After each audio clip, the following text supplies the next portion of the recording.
You're listening to Your Ultimate Life with Kellan Fluckiger, only on LA Talk Radio.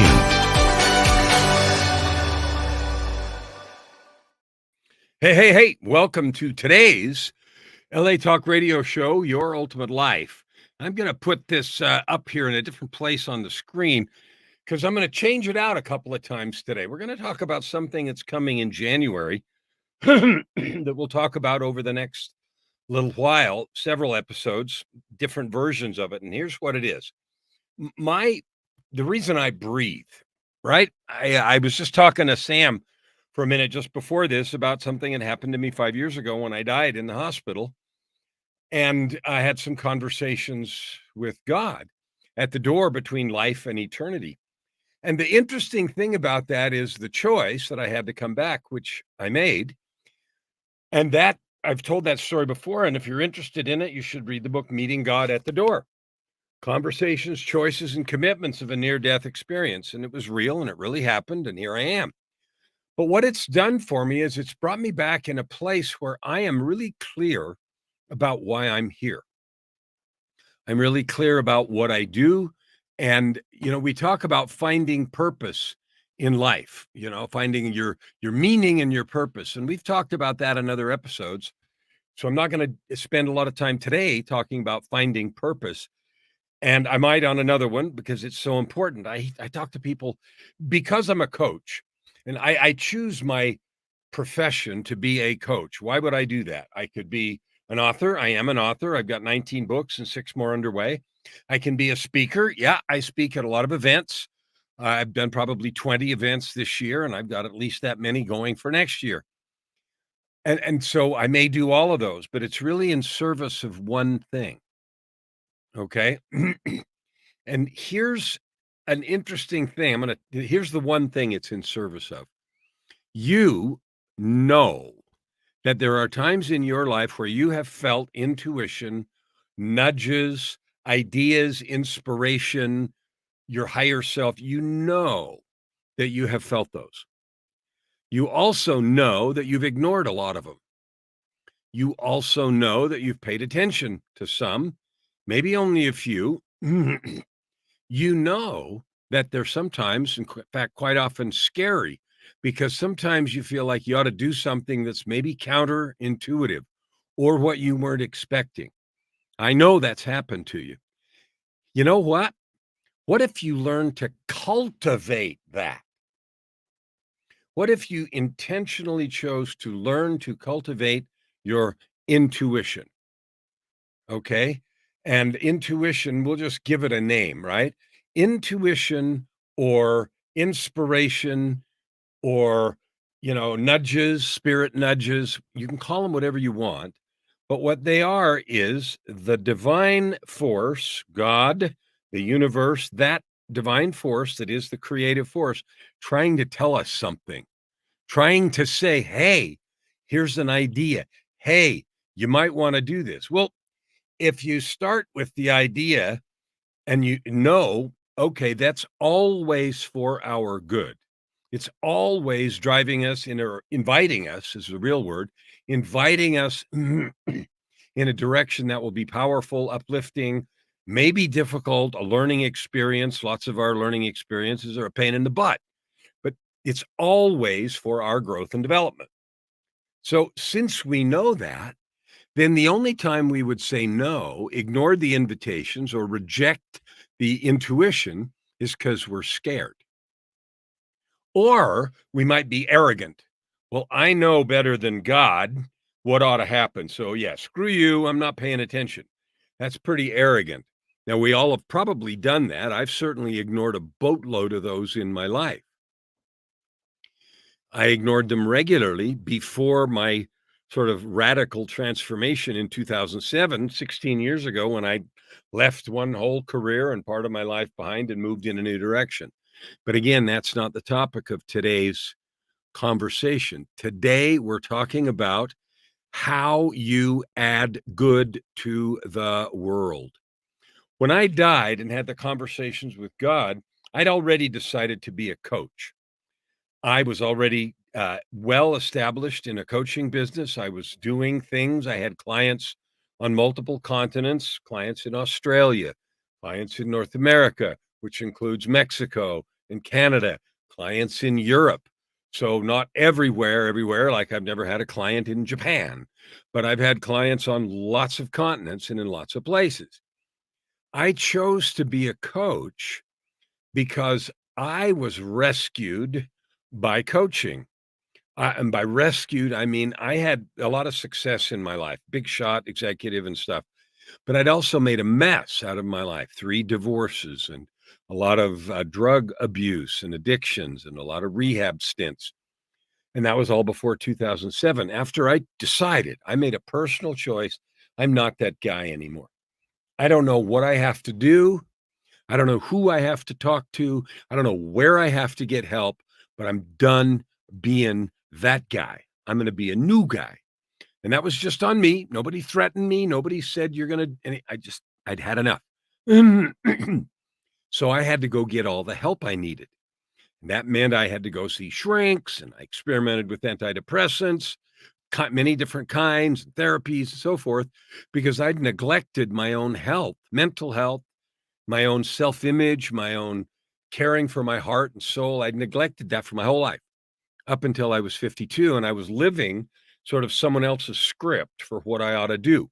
You know how that is, right? You're doing what you think you're supposed to do, what the official thing is, go here, do this, do that. And you're never happy doing that. Never. You're happy when you identify who you really want to be, and then you go do that. Now, this is where those nudges come in. Because we're divine beings, I mean, we're created on purpose. We're not here by accident. Okay, this world, this organization, we may or may not like all the pieces of it. Like, gee, lots of it are really hard and lots of grumpy things go on in the world. We may not like parts of that. Point is, it's not an accident. The benefit of our time here is growth. The benefit of our time here is learning. I get asked all the time when I'm on other people's shows, and I do that a lot. And I love being guests on other shows. I've been on 300 or more, maybe as many as 400 in the last 2 years. So in fact, I was just this afternoon. I recorded a podcast episode with a fellow from New York called Peace, Love, and Bring It Back. And it was a fun episode. We got to talk about some of these things, about who we are choosing to be. Now, the thing that I'm doing in January is for us who are coaches, because after dying in 2018, and even before that, after my whole life change in 2007, and I know there's a lot of dates here, but just that's when it started, I made a choice. Look, somebody helped me. I was offered, an invitation by the divine to change my life. I accepted it. Nobody did the work for me. I had to do it myself. So I did that. And then I realized, I've been in a executive position. I've made a lot of money and had a lot of prominent positions, but I wasn't really happy. When I've been really happy in life is when I was serving, when I was choosing to use my life experience, which in my case was a lot of disasters, but choosing to use my life experience and the gifts that I've been blessed with to serve. So I can make you a promise. If you choose to serve with your gifts, your skills, and your life experience, you can have more impact than anything else you can do. I want you to hear that. The skills you've already developed, combined with your natural gifts, combined with your life experience, kind of like a triple helix DNA kind of thing, right? Skills, gifts, your natural gifts, your life experience. If you weave those together, you can have a bigger impact in this world, right here, right now, than anything else you could offer. Now, in addition to having a big impact, you can make a living, a good living. In fact, you can make as much as you want to, because money follows value, and it's just a question of creating value. Now, I'm not saying this stuff just to sort of taunt you and then not tell you how, but in one episode here, we don't have time to go into the details. So here's your first invitation. If you want to know how to make money using your life experience, your skills, and your gifts, reach out and connect with me. I'd be happy to tell you. I've got books, I've got courses, all kinds of ways. That's what I do. I've taken the skills that I had from my career, my life experience, and natural gifts, and I now have created a business that is joyful, it's fun, I'm having a big impact, and I'm making a good living. So, there's nothing special about me. You can do that too. In fact, my goals are so aggressive that this year, and my year started October 14th, which was 6 weeks ago. This year, I'm committed to helping 250 million people. You heard me right, 250 million to discover their own gifts, their own set of experiences, and help them choose to add good to the world, to create impact and income. So that's what I'm about. And the way I chose to do that was to become a coach. Now, what the heck is a coach? A coach is someone who's in the people encouragement business. I want you to think about professional sports for a moment. Every professional team are in football season. So you see the games and the coach of this and strength coach and agility and the head coach and the training coach. And they've even got mindset coaches. Mindset coaches? What has that got to do with a football game? Well, I'll tell you. Mindset is actually the master skill because your belief in your possibility is your ultimate enabler or your ultimate limitation. If you don't have a belief that what you dream is possible, you won't try. If you do, it'll be half-hearted, like dabbling your foot in the water, and you'll fail. Mindset is the master key. What you believe you can do. Now, here's the rub about that. Say, okay, I can, I think I can. But if you have a deep belief driven by a lot of failure or experiences in the past where you've been told you're not good enough, just saying it to yourself isn't going to cut it.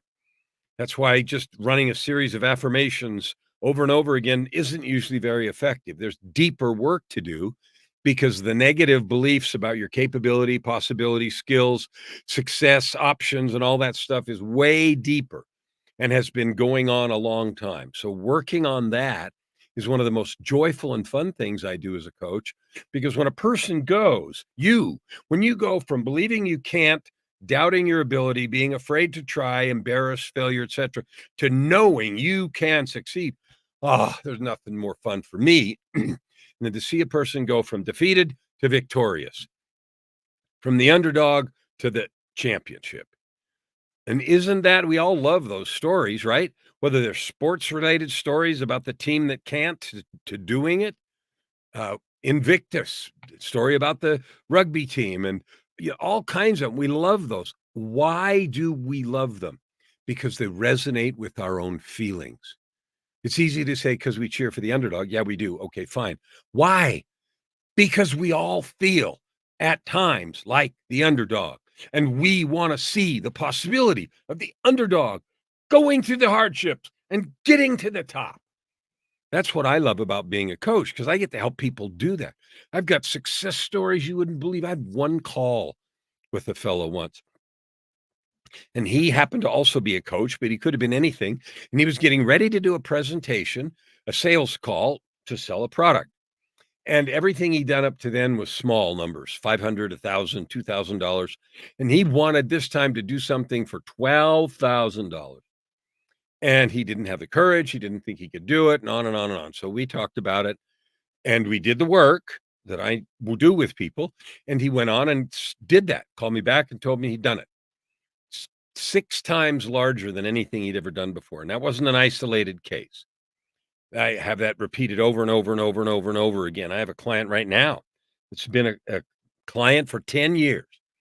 He's gone from considering suicide, living depressed and not sure of his own worth, having one business that was barely getting by, and I mean barely, to having multiple businesses. One of them is an international business.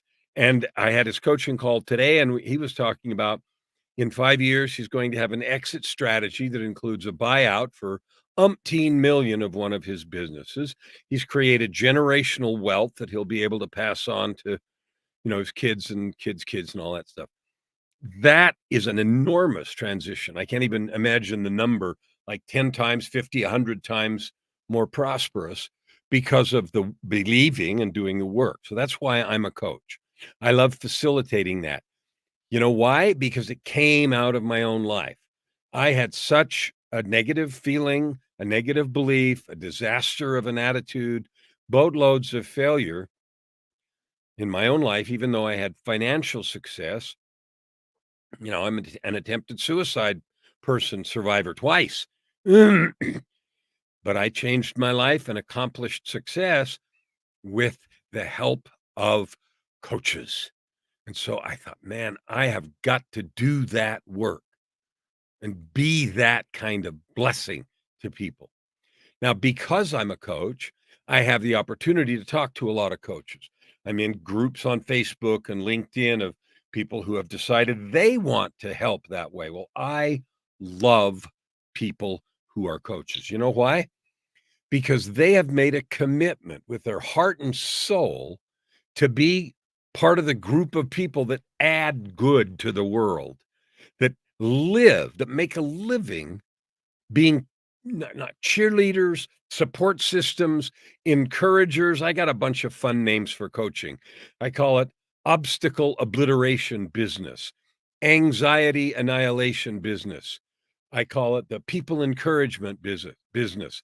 I call it blind spot protection service. I have another 10 of those kind of fun names. Motivation manufacturing business is another one, and I can't think of the rest right now, but I think I have about a dozen, and they're all this sort of positive vibe. But the thing is, it's not just a bunch of woo-woo gobbledygook where we say positive, fun things and say, you can do it, you can do it. That's not what it is. It's about helping an individual, think of a sports team, identify their inner strength, leverage the years of practice, and add to it a winning mindset so that they can overcome that mental challenge. Because the mental lack of preparation and focus is what kills more performances than anything. Ask any star athlete when you watch the Olympics and you watch the performers who get the gold, you can see those who have absolute focus and perform in flow, and those who had a mental fraction of a second lapse.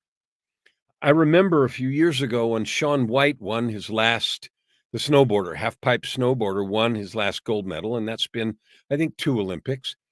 And I remember that one because I actually met Shaun a few years before that when I took a 4-day, 5-day, 4-day, I don't remember, Grand Prix racing course at the Bondurant Speedway in Phoenix. I had bought a hot rod and I wanted to learn how to drive it, so I took a 4-day Grand Prix course. And lo and behold, Shaun White was there with an entourage, right? Because he was already a high-powered snowboarding guy, but he hadn't won the Olympics yet. But anyway, so since I met him and saw him, I paid attention a lot when he did his snowboarding career. And the last Olympics that he was in, I watched the snowboarding, of course, really carefully, and he does half pipe competition, all that twisting and spinning and 360, 720, 1080, 1900 million spins, and I don't know all the numbers. But what I saw was that absolute mental preparation. And the announcer was astounded, and they did the slow-mo kind of thing where they overlaid one or two of the other competitors' runs with Sean's, and they go down the thing and then they go across the pipe and then up in the air. That very first one, the amount of height they get above the half pipe wall is a measure of how much speed they've gained and how much speed they're going to continue to have to do the tricks. And all the tricks that they do, the number of spins and so forth, that depends on how long they're airborne. Well, when they overlaid him, Sean's run had him up in the air at least 6 feet or more higher on that first lip than the highest one that had ever done. I mean, it was astounding, and you could see the mental focus and preparation. On the other hand, a fraction of a second of the lapse, whether you're doing half pipe on the snowboard or whether you're hitting a golf swing, a fraction of a second mental lapse, a baseball swing, a basketball shot, or even a speech, anything, when you lose that mental focus, you're finished for a few seconds and maybe completely. But in an intense sport thing, that's the run. That's it. You're finished. You crash. So the mental game is so important. And as a coach, that's the thing I work on the most. The techniques of selling more, of learning to sell, of prospecting, of building business, creating a new product, those are easy.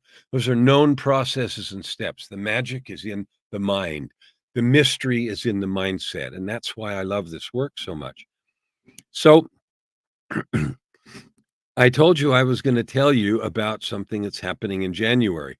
Because I am a coach and because I love coaching so much, I do special events. And I do special events for other groups of people that are trying to accomplish things. And I coach, my client base is not all coaches. In fact, it's less than half of them, maybe a third. But I have a soft spot for them. So here's what I'm doing in January. I'm doing an event, and the event is called, and I'm going to put it up there.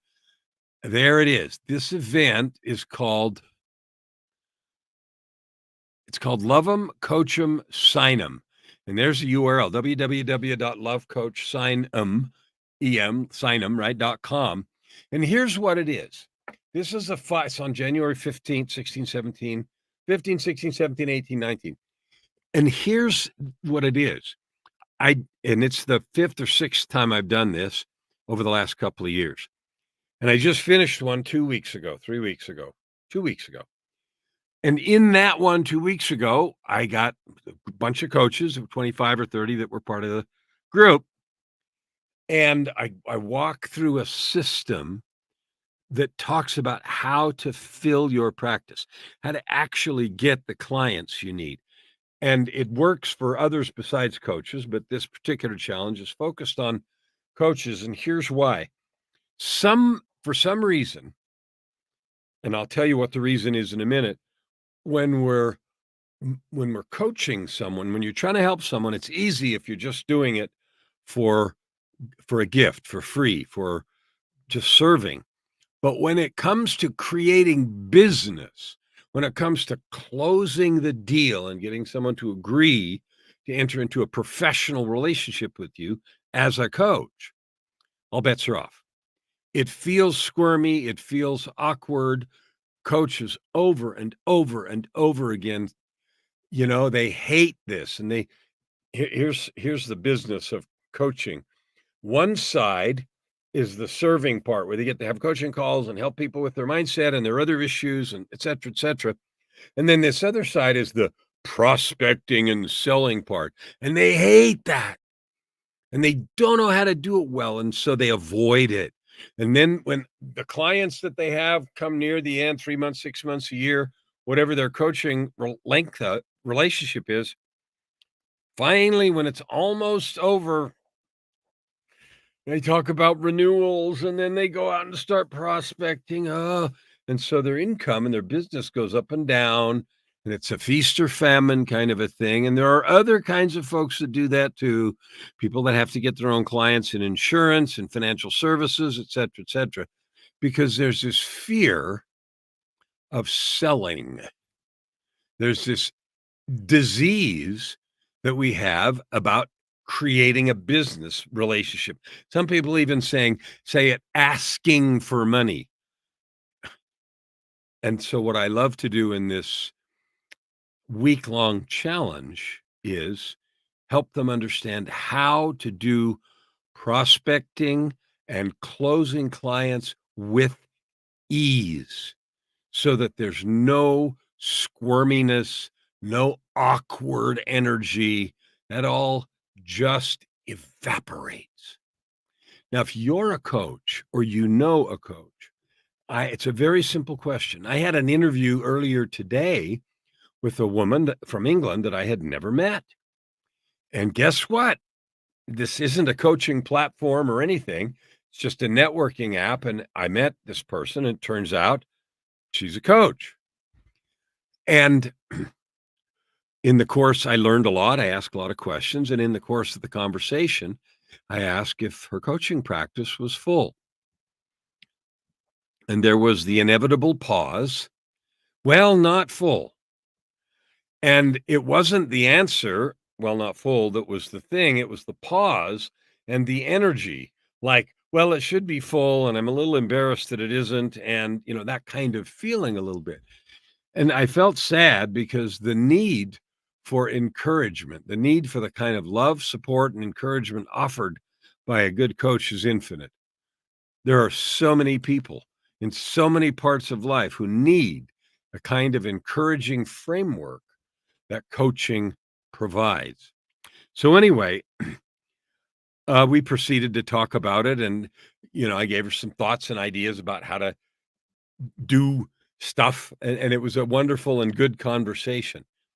But it just reinforced the need that there is to help people understand that when you sell something, you're not asking for money. When you go to the grocery store and buy, the grocery store is not asking for money. They've set up a business to trade your energy for their energy. The energy they have looks like a loaf of bread. The energy that you have looks like a $5 bill. So you trade your $5 bill for a loaf of bread. That's all that you're doing. And you go to the doctor's office. I did today. I went earlier today to the doctor's office, ear, nose, and throat guy, because I've had some sinus trouble in the last few months. So I've seen him 2 or 3 times, and they took an X-ray, et cetera, et cetera. When I go there, there isn't any squirminess about exchange of money. It is payment for a valuable service. So if you're a coach and there is awkwardness, any awkwardness at all, about the exchange of money, then what that means is there hasn't been a mutual understanding about the exchange of value. It's really simple. You have not yet created that understanding about an exchange of value. Now, it's more difficult in a coaching situation than it is buying bread, because we all know what bread is. We all know what it tastes like. We all know that's going to fill our tummies. We all know that, and so that's already established. So that it's different in the context of coaching. Most people haven't had coaches, and even if they have, maybe it was a good experience and maybe it wasn't. It's like you go to the store and you buy cheese and you get home and it's moldy. We have to take it back and exchange it. So our opportunity as coaches is really simple. And here's the question you ask yourself: what do I need to do as a coach so that the person that I'm talking to has an experience that screams value, that screams really good bread, that screams this will really take away my hunger or help me solve my whatever problem, time management problem, product sales problem, organization problem, employee morale problem, relationship problem, finding a job problem, whatever the problem is, the experience that they have with you as a coach needs to feel like eating bread, meaning I had this experience, I ate the bread, wow, I'm good. I now know what it feels like. When that kind of exchange of experience takes place, then trading money for additional coaching, meaning more of that same experience, is very simple and it's very obvious and it's very easy. What happens with coaches most of the time is they want to rush right to the exchange of value, pay me, hurry up, sign up, before the potential client has had a bite of bread. They don't know what it tastes like. They don't know what it feels like. They haven't seen the reduction in hunger that they experience from eating the bread, the service that you offer. Your coaching is your service. One of the mistakes I see coaches make all the time, and I used to make it. So all of the learning that I'm sharing in my Love 'em, Coach 'em, Sign 'em challenge, Love Coach Sign 'em, that you've got there on the screen, comes from hard-won experience. I used to be terrible at closing also. But that was before I learned that they had to have a bite. And what does have a bite means? It means you engage in real service. I don't even think about creating a client relationship until I have coached them, till we've identified the problem that they'd like to work on. That they have, not me. They have brought something up. This is what I like to fix. We have begun work on that problem, and they have experienced substantial progress, breakthrough, right? In some language, they've experienced that. And so when they think, okay, wow, I had a problem. I was stuck in some way, not not seeing a solution here, not knowing exactly what to do. I had a conversation with Kellan. In that conversation, some stuff happened. I now see a real possibility. I have an action plan and something I believe that is different than I thought of on my own, different than I've done before. And I have high expectation that this will create progress. Now, several things have happened in that bite of bread, so to speak. As we talked, it was apparent that we got along well. In other words, the style of communication was clear and effective. Otherwise, we wouldn't have communicated well. They also got the experience in having that bite of bread that I had something that was nutritious, valuable to offer them. And I'm mixing the bread and the coaching analogy, but they experienced that it did something, it worked. They also experienced that that workingness, that value only happened when we were talking. So the logical conclusion, there's two logical conclusions. One, okay, my problem's solved and I don't need anything anymore. In which case you wish them well and send them on their way with your heart full of love and gratitude you got to serve. The more likely thing is that it was a much bigger problem related to other problems and other barriers. And they've experienced real progress, but in that process, also seen, this progress only happened when we were in conversation. So if I want to solve it further, better, bigger, or solve the related problems faster and in a more efficient way, I need to have more of these magical conversations because that is the framework in which this took place. And that means, wow, this is really helpful. How do we do more of this? So, what I tell coaches that I'm helping, that I'm teaching and mentoring is this: I say, I never propose. I never say, would you like to hire me or anything like that. What I do instead is wait for them to ask. And they do all the time. And they do because we've had a conversation that gave them a bite of bread. We've had a conversation that allowed them to see a solution they didn't see before. So they experienced the value. They said, "Oh, this is real valuable." Then I go on with them and talk. So if you solve this problem, what will that do for you? Wow, then I'll be able to close clients, create my own clients in half the time, or improve my conversion rate, or have a completely different relationship conversation than I've had before because we've been stuck around this area. And that's true in partnerships, in business partnerships, personal partnerships, with parents, with kids, all of those things. It's the same thing. So that's one of several missing pieces that coaches stumble over. And the reason they do is they're too worried about what the potential client thinks of them. Have I been impressive? Do I look good? Ooh, did I say something cool? Did I ask a powerful question? All of that stuff. And they haven't realized that the conversation's not about me as a coach. It's about the potential client. And did they have a breakthrough or solve a problem or get an insight that is valuable and worthwhile for them? So that's a long explanation to explain one of several problems that I used to have that I now no longer do because I've learned through my own development process how to do it.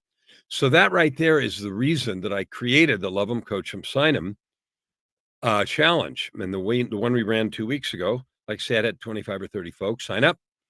And we've created a new group, a new small group coaching cohort that is now starting their 90-day coaching process.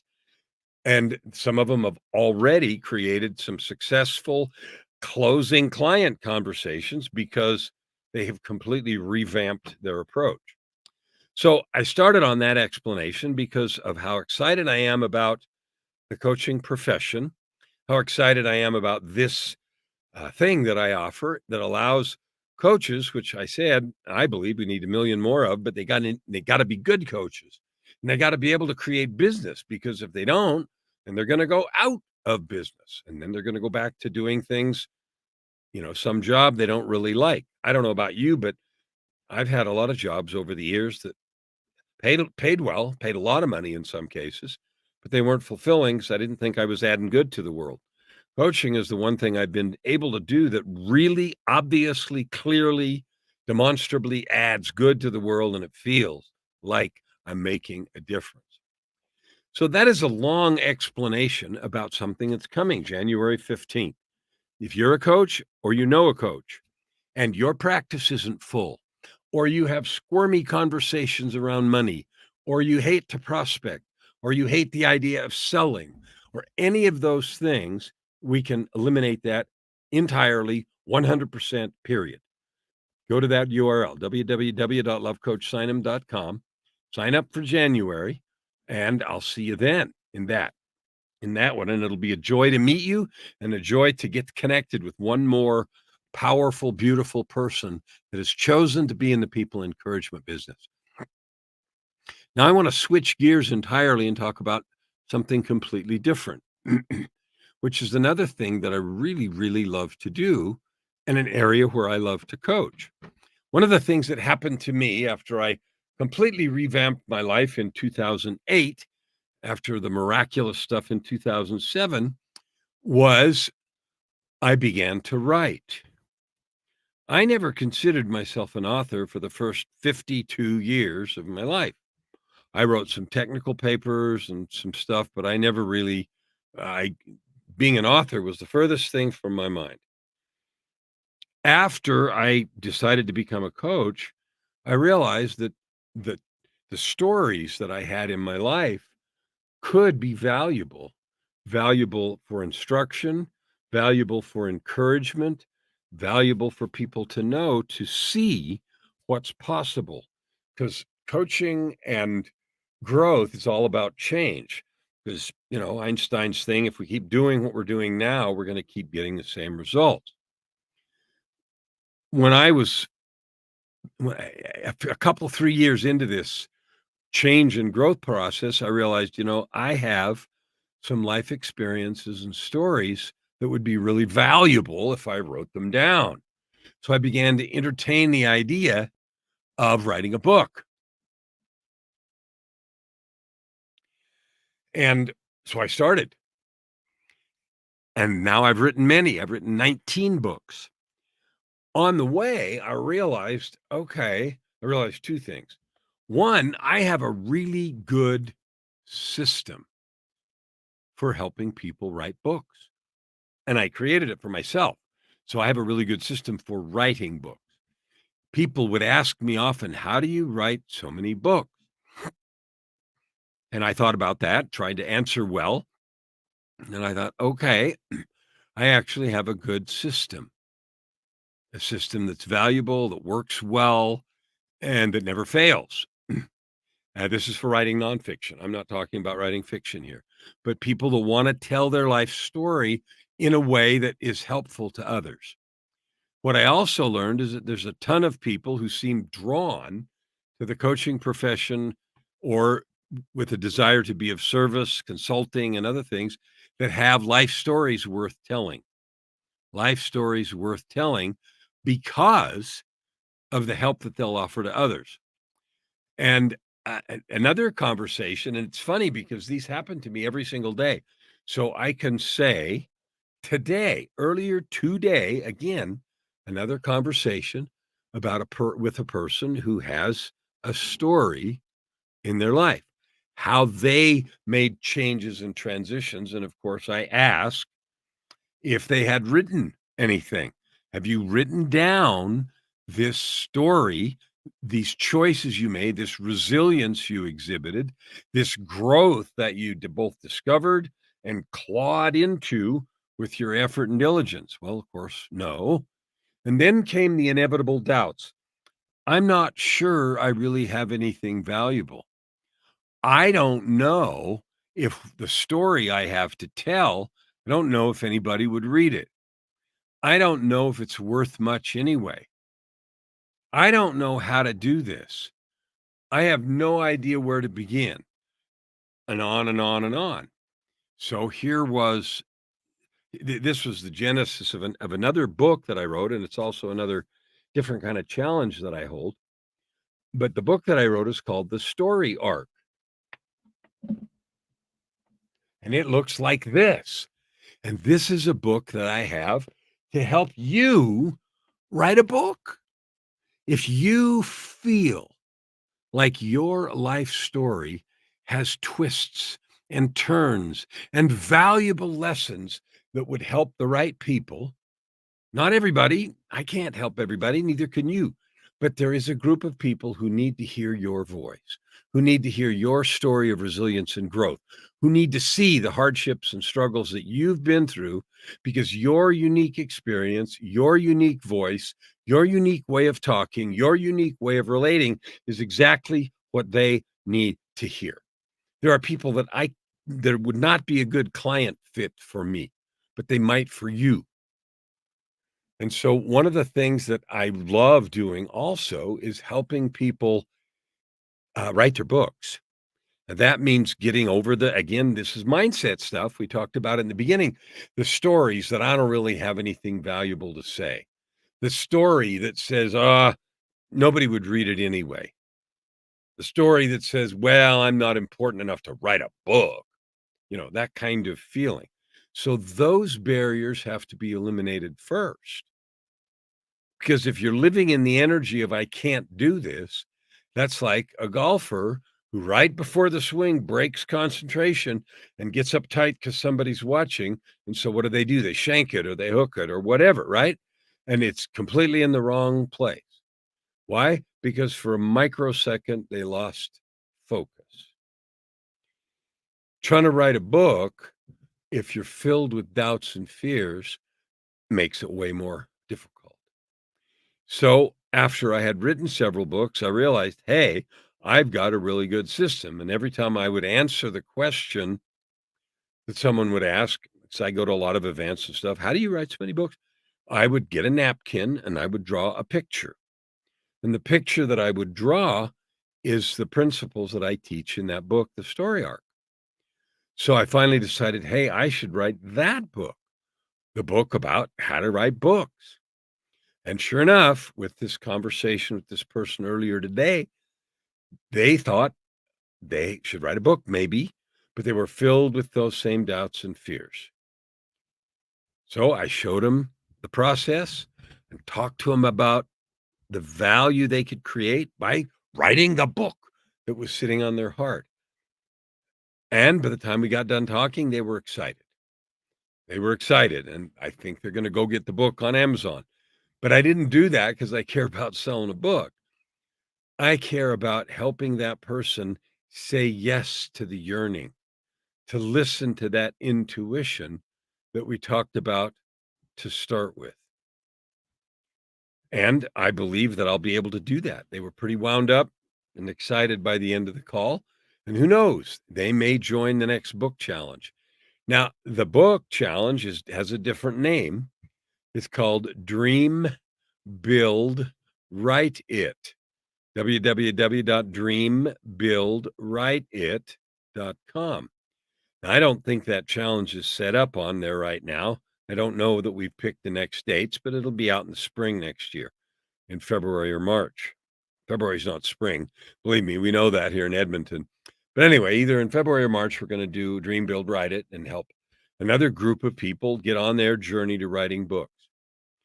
The reason I'm mentioning these challenges is because it is one of the most fun ways for me to offer the kind of help, reach the 250 million. It is one of the most powerful ways for you to get the information, the skills, and the encouragement. Hear that. Information is something we need, but that's mostly free. Skills comes with seeing some kind of demonstration, and encouragement is the biggest thing. More dreams are killed by, oh, I don't think it'll be good enough. What if I fail? What if they laugh at me? What if I suck? More dreams are killed by that frame of mind than anything else. So if you are a coach, if you are an author or a wanna author, a wannabe coach, if you feel called to serve, then I encourage you to say yes. I want to go clear back now to the beginning where we started, which is those nudges. You get them. Isn't it time you say yes? Isn't it time you say, you know what? I'm going to give in to those feelings. I don't know how, I don't know where to start, but I'm going to say yes. So I say, I pronounce, I declare, yes, I'm going to do the thing I feel called and drawn to do. Here's my invitation. My commitment is to help 250 million people say yes and begin that journey. Whether you use my help or not, my goal is to encourage you to say yes. Now, I have something free for you just because you listened to this today. And this is a tool because most of the discouragement that comes our way is because we're afraid of something. And I called this free product www.masteryourmonsters.com. When we were kids, and we thought maybe monsters were under the bed or in the closet or something, and so we had some fear. He made a movie about that, Monsters Inc., right? When we grow up and we're adults, we know there's nobody under the bed and we know there's nobody in the closet. But you know what? You've still got monsters. They just changed names. I don't have time, monster. It's not my season, monster. It's not my fault, monster. The procrastination monster, the not good enough monster, the what if nobody cares monster, the I have no time monster. All of those are real life monsters that eat your lunch. So what I did is I created a course. I think there's a dozen parts in there to tackle these monsters, to acknowledge them, and also to give you some concrete strategies to overcome those monsters. No matter what you're trying to do in your life, not if you're not writing a book or you're not a coach, fine, but you have the monsters that are in the way of you doing the thing you feel called to do. So whatever it is that your intuition is calling you to do, whether it's to get out of corporate, whether it's to change jobs, whether it's to start a side hustle, whether it's to write a book or anything else, isn't it time you say yes to your inner voice? Isn't it time you say yes to that yearning? Isn't it time that you start to acknowledge your own greatness? You are great. You know how I know? Because the pedigree of your spirit is written on a single line. The father, the parents of your spirit is, God. God created your spirit. Your body has however many generations. The spirit, that essence, the light and the life inside of you, that's a divine creation. Isn't it time you made a choice to start listening and start saying yes? Whatever your nudges are, to say yes, to make a choice to add good to the world. We're built both physically and spiritually to feel best when we're operating in love and service, when we're making a conscious choice to be of value. Almost everyone I talk to says, "Oh, I love helping people." Well, there's a reason we love that. It feels good. We are built to love and serve each other. Our highest development and greatest joy comes in pursuing the path of service and love, not in pursuing greed. Yes, you need money and all the rest, but how many rich people are miserable and commit suicide and all kinds of other crazy things? We don't need to prove that point. It's obvious if you watch the news. Those that are happy are those that are serving, those that are loving, those that are giving. And I don't mean vows of poverty. I'll say this last thing as we're done today. You can make more money, have bigger impact for good in the world, and have more fun by using your skills, your natural gifts, and your life experience to create an offering to the world that you sell, that you create value with. That offering, that's the combination of your skills, gifts, and life experience, will allow you to make more money, have more fun, and make a bigger impact than anything else that you have to offer the world. And that, my dear friends, is exactly the way to create your ultimate life.